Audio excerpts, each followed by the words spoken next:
No deserto da Arábia, onde a areia se estende até onde a vista alcança e o sol queima como um fogo infernal, surge um fenômeno que desafia toda a lógica.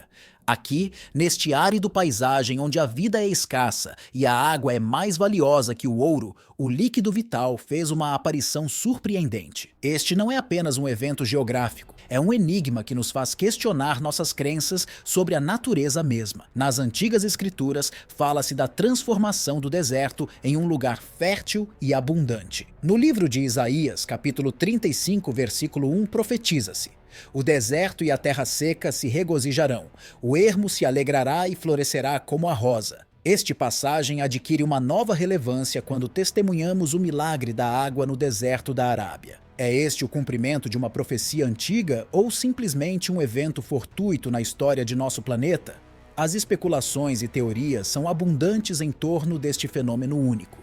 Alguns sugerem que poderia tratar-se de um sinal dos tempos, um presságio de mudanças por vir em nosso mundo. Outros veem nele uma oportunidade para o desenvolvimento humano, uma nova fonte de vida e sustento em meio à aridez. Independentemente das interpretações, uma coisa é certa: a água no deserto desperta a imaginação e a curiosidade de pessoas de todas as partes do mundo.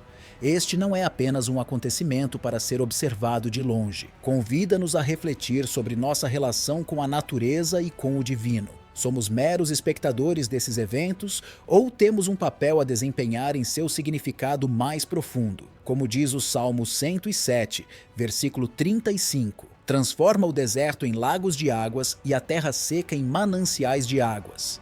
Seremos nós os responsáveis por aproveitar este presente da natureza ou simplesmente o contemplaremos passivamente? No próximo segmento, exploraremos as possíveis implicações deste fenômeno na geopolítica e na vida das pessoas que habitam estas terras áridas. Como afetará a chegada da água ao deserto da Arábia, as comunidades locais e o equilíbrio de poder na região? Siga conosco para descobrir. Um dos desertos mais emblemáticos da região é o Rub al-Jali, uma imensa extensão de areia que se estende ao longo da Península Arábica Meridional. Aqui, a secura é tão intensa que a água se torna um tesouro mais valioso que o ouro. O Rub al-Jali é conhecido como a maior área de areia contínua do mundo, um vasto oceano de areia que desafia qualquer tentativa de vida. Mas a natureza sempre nos surpreende, não é mesmo? Neste vasto deserto ocorreu algo que desafia toda a lógica: a água. Sim, esse elemento tão escasso e precioso emergiu das profundezas do solo, como se a própria terra estivesse respirando vida. É um fenômeno que deixou boquiabertos os habitantes locais, e com razão. Quando nos aprofundamos na história e nas escrituras, encontramos passagens que falam da transformação do deserto em um lugar fértil e próspero. Uma dessas passagens encontra-se no livro de Isaías, capítulo 35, versículo 1, onde se profetiza: o deserto e a terra seca se regozijarão, o ermo se alegrará e florescerá como a rosa. Poderia este fenômeno no Rub al-Jali ser o cumprimento desta antiga profecia? Este fenômeno não é apenas um evento geográfico, é um lembrete da capacidade da natureza para nos surpreender e da importância de cuidar e valorizar nossos recursos naturais. Convida-nos a refletir sobre nossa relação com o meio ambiente e com o divino, lembrando-nos que mesmo nos lugares mais inóspitos, a vida pode florescer se soubermos apreciar e proteger os presentes que a Terra nos oferece. Este fenômeno surpreendente deixou perplexos todos os que o presenciaram. Como é possível que o deserto, um lugar conhecido por sua dureza e aridez, agora esteja inundado de água? É como se a própria natureza estivesse brincando com nossas percepções, lembrando-nos que ainda há muito neste mundo que não entendemos completamente. A presença repentina de água em um lugar tão inóspito gerou todo tipo de debates e discussões. Os acadêmicos se perguntam sobre as possíveis explicações científicas por trás deste fenômeno, enquanto os líderes religiosos e espirituais o veem como um sinal de algo maior, algo divino. E é que eventos como este nos levam a refletir sobre nossa conexão com a natureza e com o mistério que a envolve. Este fenômeno também nos faz lembrar da tempestade Munu, que atingiu o deserto Rub al-Jali em 2018. Foi um evento extraordinário que não era visto há quase 2 décadas, transformando partes do deserto em oásis temporários onde a água da chuva se acumulava em poças e lagunas. Lugares como Alar Taum e o Mal Malau, conhecidos como o Quarto Vazio pelos turistas, tornaram-se testemunhas deste milagre temporário. Enquanto refletimos sobre esses eventos, outro ciclone tropical está se formando no sudoeste do Mar Arábico, fortalecendo-se para se tornar o ciclone Munu. O que nos aguardará este novo fenômeno meteorológico? Será mais uma manifestação da força e da beleza da natureza?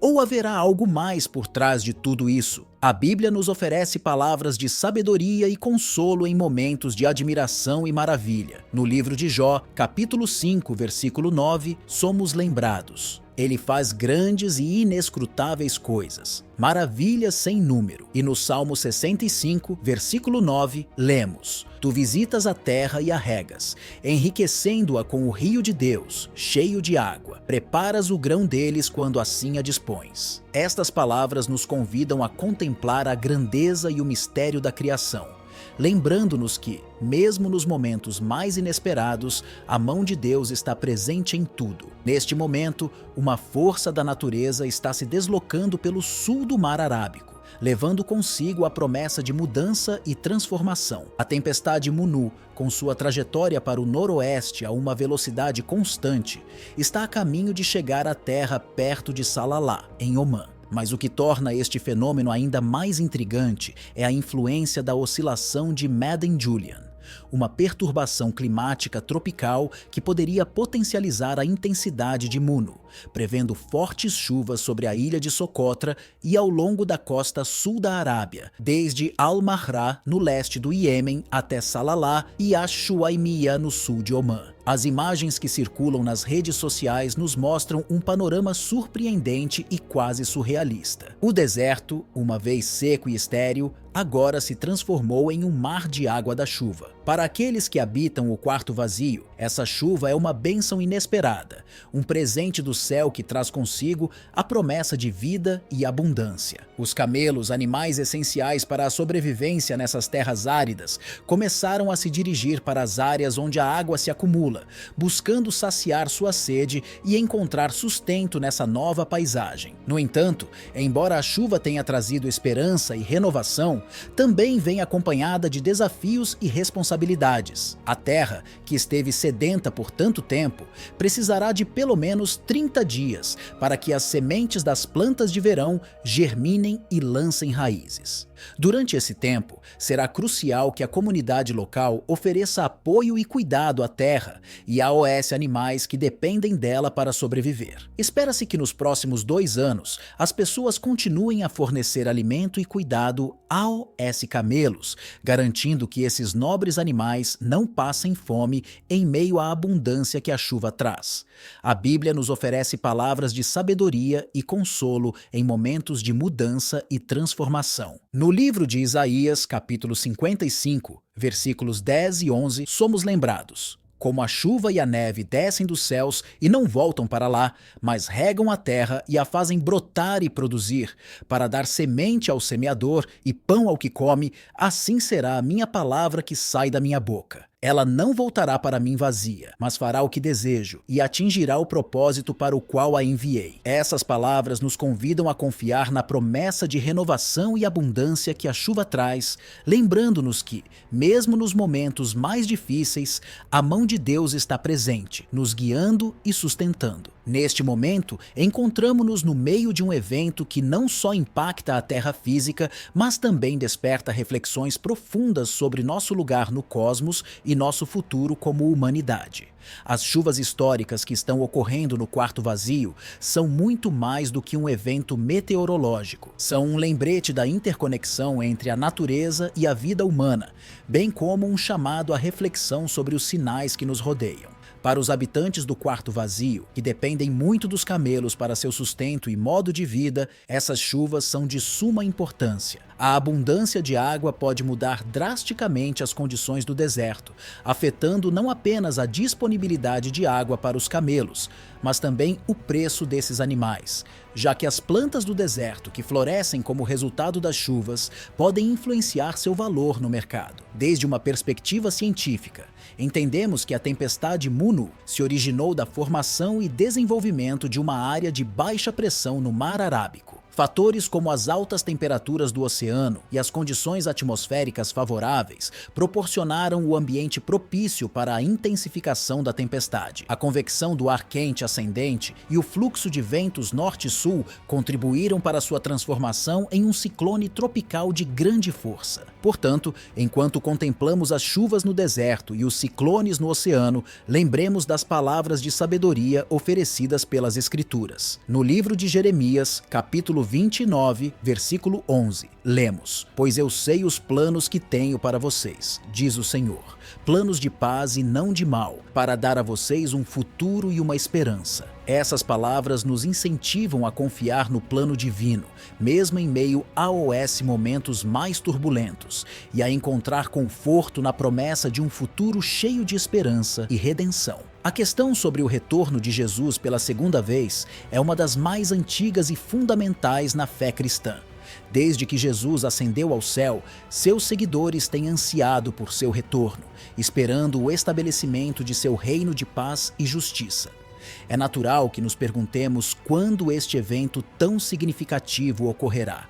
Anelamos a libertação do sofrimento e a vinda de um mundo melhor, e por isso, muitos oramos fervorosamente para que seu reino chegue logo. Mas, ao mesmo tempo, a incerteza sobre o momento exato nos inquieta e nos impulsiona a buscar respostas. Jesus mesmo advertiu sobre a imprevisibilidade de seu retorno. Em Mateus, capítulo 24, versículo 36, ele disse: "Porém, a respeito daquele dia e hora ninguém sabe, nem os anjos dos céus, nem o Filho, senão somente o Pai." Esta declaração nos lembra que devemos estar sempre preparados para sua vinda, pois será repentina e surpreendente. Uma pergunta frequentemente negligenciada é: por que terríveis pragas são profetizadas para o fim dos tempos? Por que essas calamidades deveriam vir, como previsto nas Escrituras? A resposta está na natureza do pecado. O pecado é uma violação da lei perfeita de Deus e está em conflito com o amor e a harmonia divina. É uma manifestação de egoísmo, onde se busca o benefício próprio em vez de dar desinteressadamente aos outros. O pecado é a raiz do sofrimento, da morte e da destruição no mundo, e a tolerância cada vez maior para com o pecado apenas agrava essa situação. O apóstolo Paulo descreve vividamente a depravação dos últimos tempos em 2 Timóteo, capítulo 3, versículos 1 a 5. Neste trecho, ele adverte sobre a chegada de tempos difíceis, caracterizados pelo egoísmo, falta de gratidão e ausência de amor genuíno. Esta descrição ressoa profundamente em nossa sociedade atual, onde a moralidade e os valores éticos estão cada vez mais erodidos. Em tempos antigos, Enoque, um servo de Deus, teve uma visão da gravidade do pecado e da urgência do retorno de Cristo. Embora tenha vivido muito antes do dilúvio, suas palavras ainda ressoam hoje. Ele profetizou sobre o juízo do Senhor, junto com seus santos, para julgar os ímpios e repreender todas as más obras e palavras proferidas contra Deus. Esta profecia nos adverte que a humanidade está à beira de sua própria destruição devido ao pecado. Mas por que Deus nos revela essas profecias? É simples, Ele deseja que nos arrependamos e mudemos nossos caminhos. Por quê? Porque Ele nos ama e quer que desfrutemos das bênçãos eternas de seguir o seu caminho, em vez de enfrentar as consequências desastrosas do pecado. O arrependimento é fundamental neste processo. Atos, capítulo 2, versículo 38, não se trata apenas de deixar de pecar, mas de dar uma volta completa e seguir o caminho de Deus. Isso implica obedecer aos seus mandamentos e viver uma vida piedosa. Apocalipse, capítulo 14, versículo 12, Jesus nos exorta a estar vigilantes e a orar. Lucas, capítulo 21, Versículo 36 nos ensina que devemos estar atentos às nossas próprias vidas e assegurar que seguimos a vontade de Deus. Embora não possamos conhecer o momento exato do fim, é importante permanecer alerta e conscientes do que está acontecendo no mundo ao nosso redor. Os eventos atuais nos fornecem sinais sobre os tempos finais. Ao longo da história, muitas pessoas previram o fim do mundo em diferentes momentos, o que sempre gerou intriga e preocupação.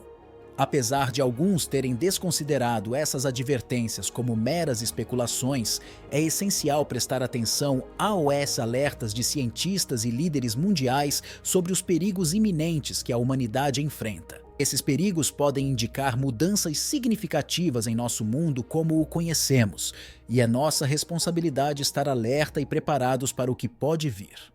As profecias sobre o fim do mundo têm sido um tema recorrente que fascinou muitas pessoas ao longo da história, especialmente em momentos de crise, como a pandemia de coronavírus que experimentamos recentemente. Essas predições ganham relevância e captam a atenção do público. Sylvia Browne, em seu livro End of Days: Predictions and Prophecies About the End of the World, publicado em 2008, fez uma predição que ressoou profundamente em alguns círculos.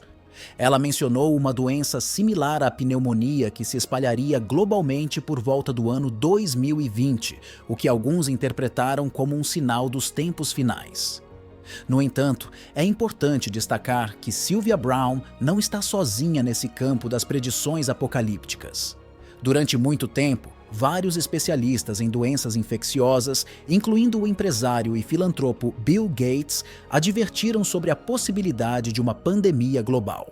Essas vozes vêm emitindo alertas há anos, muito antes de a pandemia de Covid-19 se tornar uma realidade palpável para o mundo inteiro. Portanto, os sinais do fim do mundo não são apenas produto da interpretação de escrituras obscuras, mas também se baseiam na análise científica e empírica dos padrões de doenças e do comportamento humano. A escatologia, que é o estudo das profecias bíblicas sobre o fim dos tempos, tem sido uma área de interesse para muitas pessoas ao longo dos séculos. Desde os tempos antigos, as pessoas buscam compreender o destino final da humanidade e do universo. A Bíblia contém inúmeras referências ao fim dos tempos, eventos apocalípticos e o retorno de Jesus Cristo. Um dos trechos mais citados é Mateus 24, onde Jesus discute com seus discípulos sobre os sinais do fim do mundo. A palavra grega traduzida como fim nesse trecho é sunteleia, que carrega a ideia de levar à conclusão juntos. Essa noção de um fim que leva a uma nova conclusão ou a um novo começo levou algumas pessoas a ver o fim do mundo como algo mais do que uma catástrofe apocalíptica. Para elas, o fim do mundo pode representar uma mudança transformadora, uma oportunidade para renovação e evolução espiritual. O conceito de fim do mundo tem sido objeto de especulação e debate ao longo dos séculos. A ideia de que a humanidade chegará ao seu fim tem sido um tema recorrente na religião, na filosofia e na literatura. No entanto, de acordo com o Dicionário de Palavras do Antigo e Novo Testamento de 1985, o termo fim do mundo pode ser enganoso, já que sugere uma terminação abrupta, enquanto que a expressão consumação da era implica mais um ponto culminante no fluxo dos eventos em direção a um clímax designado. Jesus Cristo abordou essa questão no Evangelho de Mateus, onde mencionou uma grande tribulação que ocorreria, mas também assegurou que esses dias seriam abreviados para salvar os eleitos. Mateus capítulo 24, versículos 21 e 22. Esta declaração implica que, embora possa haver momentos difíceis, a intervenção divina está destinada a evitar a completa destruição da humanidade. Então, o que entendemos por mundo neste contexto? Em Mateus, capítulo 24, versículo 3, os discípulos perguntaram a Jesus sobre o fim da era, utilizando a palavra grega ion, que se refere a um período de tempo ou era específica. Esta era se caracteriza pela imperfeição e o mau governo humano, como descreve o apóstolo Paulo em Gálatas, capítulo 1, versículo 4, como está presente era má. No entanto, a esperança em uma era futura mencionada em Ateus, capítulo 3, versículos 19, como os tempos de refrigério e uma mudança positiva e necessária. A Bíblia, como fonte de sabedoria e guia espiritual, nos oferece uma variedade de analogias para explicar os conceitos complexos relacionados ao fim dos tempos e ao advento do reino de Deus. Uma dessas analogias poderosas é a comparação entre as dores de parto e os eventos que antecipam a mudança de era. Esta imagem evoca uma experiência universalmente reconhecida: a dor e a tensão que precedem o momento do nascimento. Da mesma forma, nesses tempos finais, as dores de parto são descritas como um período de agitação e angústia que precede o nascimento de uma nova era, o reino de Deus. Apesar dessa incerteza, a responsabilidade dos crentes é clara. Devemos estar preparados e ser fiéis ao chamado do Evangelho. Isso implica difundir as boas novas do reino de Deus e viver de acordo com os princípios e ensinamentos de Jesus Cristo. Embora não possamos prever o momento exato do fim, podemos viver cada dia com um senso de urgência e propósito, servindo a Deus e amando ao próximo. Quanto à pergunta se Jesus Cristo retornará primeiro à Terra, a resposta é afirmativa. A Bíblia nos oferece numerosas promessas e profecias sobre o retorno de Jesus Cristo, incluindo o momento de sua ascensão ao céu após sua ressurreição. Os anjos asseguraram a aos discípulos que Jesus voltaria da mesma maneira que o viram partir. Esta esperança no retorno de Jesus Cristo é uma fonte de consolo e fortaleza para os crentes e nos impulsiona a viver com fé e antecipação, esperando com confiança o cumprimento da promessa de Deus. Após a ressurreição de Jesus, enquanto ascendia ao céu diante dos olhos de seus seguidores, 2 homens vestidos de branco apareceram, dizendo que Jesus retornaria da mesma maneira que o viram ir ao céu. Atos, capítulo 1, versículo 11. Antes de sua ascensão, os discípulos perguntaram a Jesus sobre o sinal de sua vinda e do fim da era. Mateus, capítulo 24, versículo 3. Reconheciam que Jesus havia nascido para ser rei e que retornaria para estabelecer o reino de Deus na terra, mas desconheciam os detalhes. Jesus enumerou eventos que devem ocorrer antes de sua segunda vinda, mas esclareceu que ninguém conhece o dia nem a hora exatos. Mateus capítulo 24, versículo 36. Nos instou a anelar sua vinda, orar por ela, nos prepararmos e esperar pacientemente.